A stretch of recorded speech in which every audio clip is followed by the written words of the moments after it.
Welcome back, everybody. Back to another video. Hope you guys are having a great week.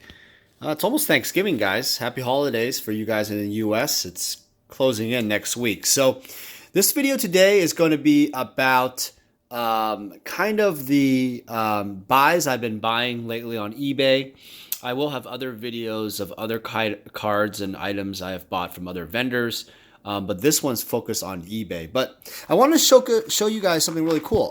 There was a guy named Roger, and he is from the Midwest, and he wrote a letter with the cards that I bought. I bought 17 alpha commons and uncommons. Well, the only uncommon was this Unith Troll, and the rest were pretty much commons. So he wrote a letter, and basically he basically was shocked at the fact that I'll let you guys read the letter, and you can pause the video. I'll leave it right here. He basically was shocked of the fact that why did a guy even buy these cards? He even mentioned he told me a really good story about his past, and I think that's awesome. He started with baseball cards, and kind of similar story. He says after '99, thought about picking Magic. He eventually picked up Magic in 2015. So slowly got back into it, but he asked some questions, and here are some of the questions I want to answer for him. He says, "What?" He goes, "Ultimately, I must admit, why would someone of your stature and prominence in the Magic field purchase these kind of cards? Basically, what do you know that I don't know?" Laugh out loud. "Should I be holding all my alphas? What is your plan for these cards at my auction? Am I undervaluing my cards?" Well, Roger, you're basically you should be watching my videos again over and over so I can get millions of dollars of ad revenue, monetization, baby. I'm just kidding. But and all joking aside, yes, I've invested in alpha cards since a very, very long time.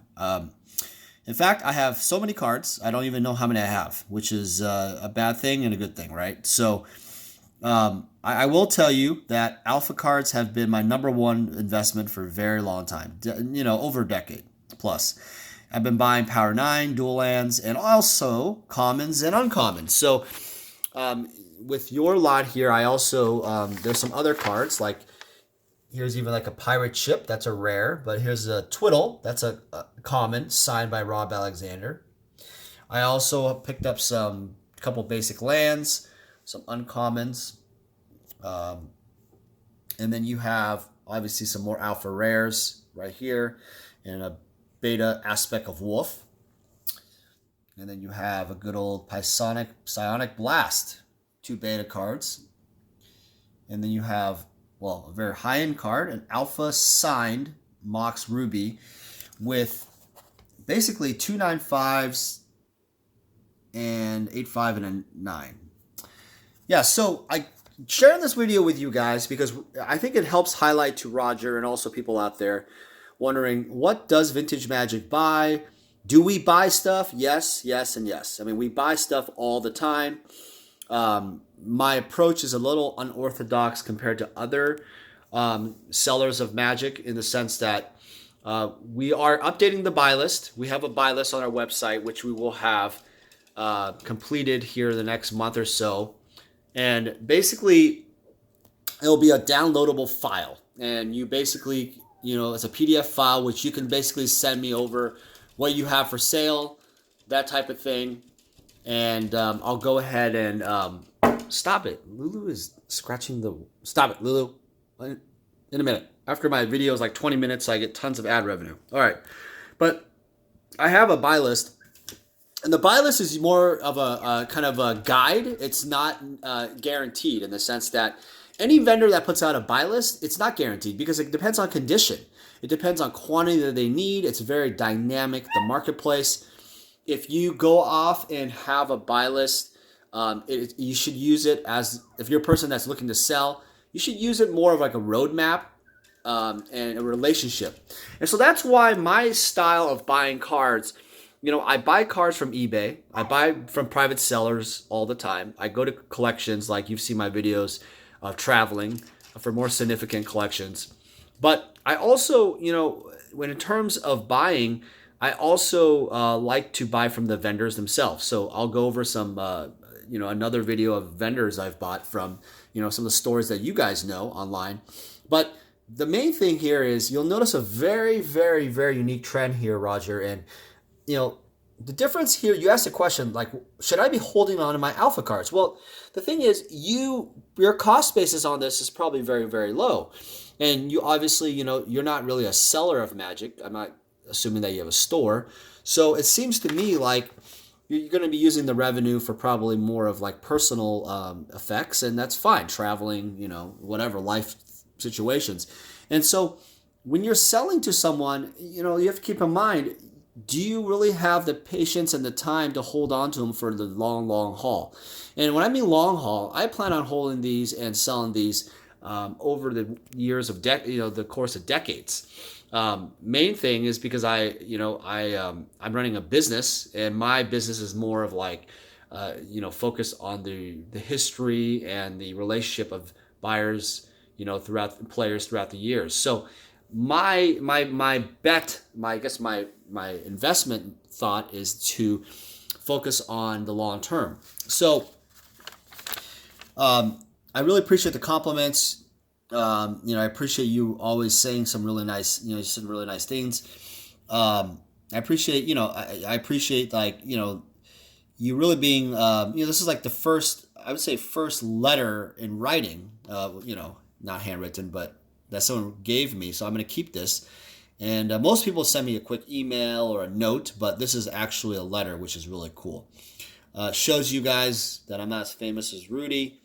I only get one letter, and it's 2017. So go figure. I haven't really established a fan mail. I don't think, I think maybe if I advertise that I accept fan mail, that could happen. But, I'd rather keep it.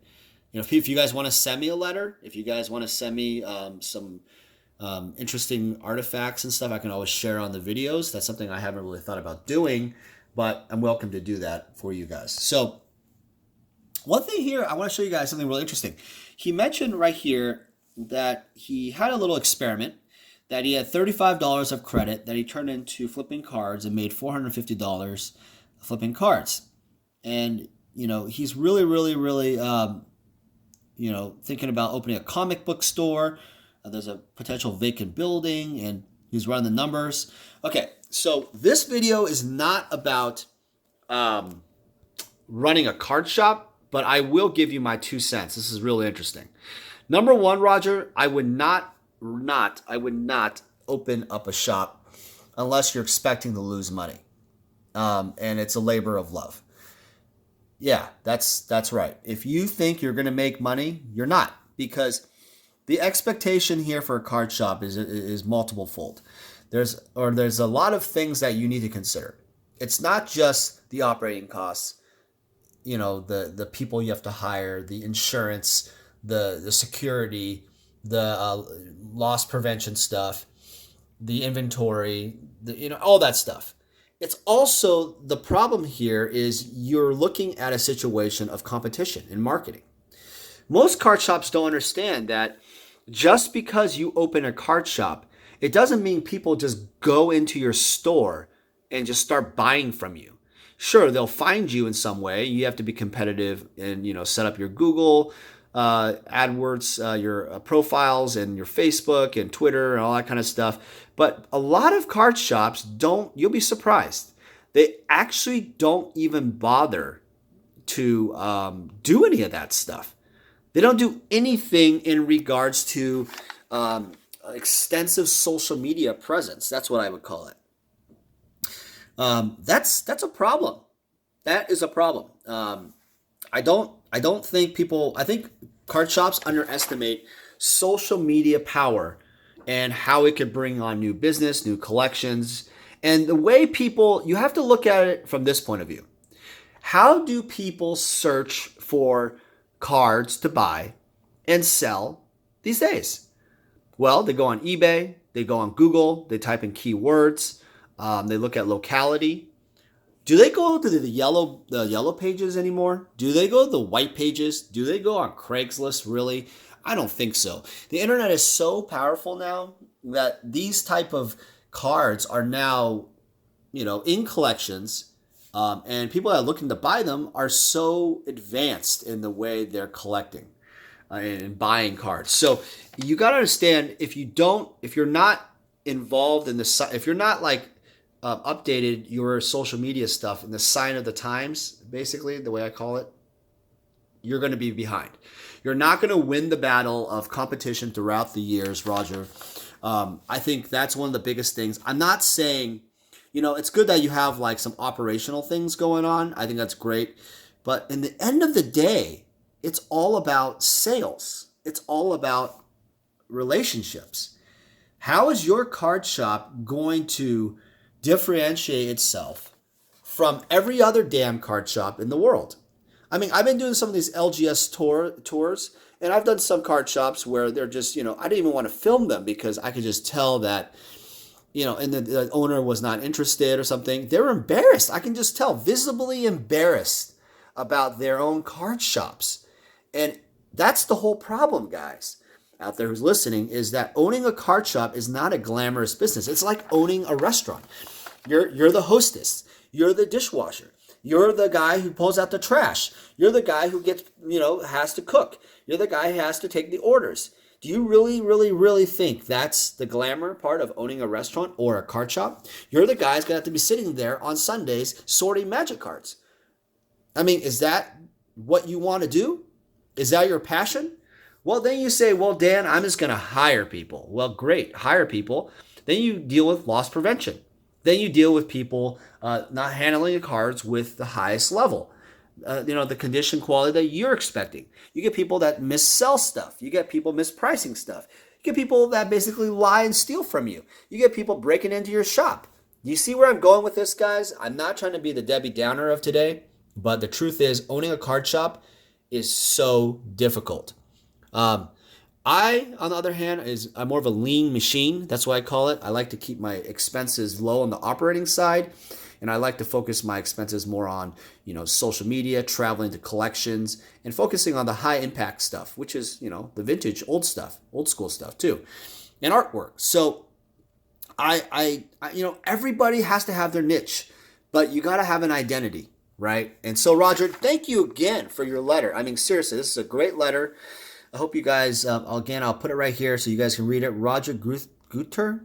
I didn't put his email. His email is folded, but you guys can stalk him. You guys can stalk him online. Tell him how much you're crazy for selling cards to Daniel, that you should just ban him from selling, because you trolls out there apparently think just such a bad person. But but I'm really, all BS aside, guys, the amount of support that I've gotten over the years of positivity, honestly, has kept me going. Kept me really optimistic about the people in Magic. So I think that's one of the special things, is that, while there's a lot of trolling out there, there's people like Roger, speaking to you. You're kind of, that guy who's, willing to be old school, put a letter out there, and just share your thoughts with everybody. And I think that's great. All right, guys, I hope you guys have a good week. I'm going to post some more videos here before the holiday. Thank you, patrons, for all your support. I just put out a flash sale. The flash sale is exactly what it says on the patron page, and the link is below. But basically, I will help you complete your pack collection, your cards, your decks for a much more competitive price than any of the vendors out there, which is more of a one-on-one relationship type of thing. But just send me an email, and we can do some business. Thanks, guys. Have a good day.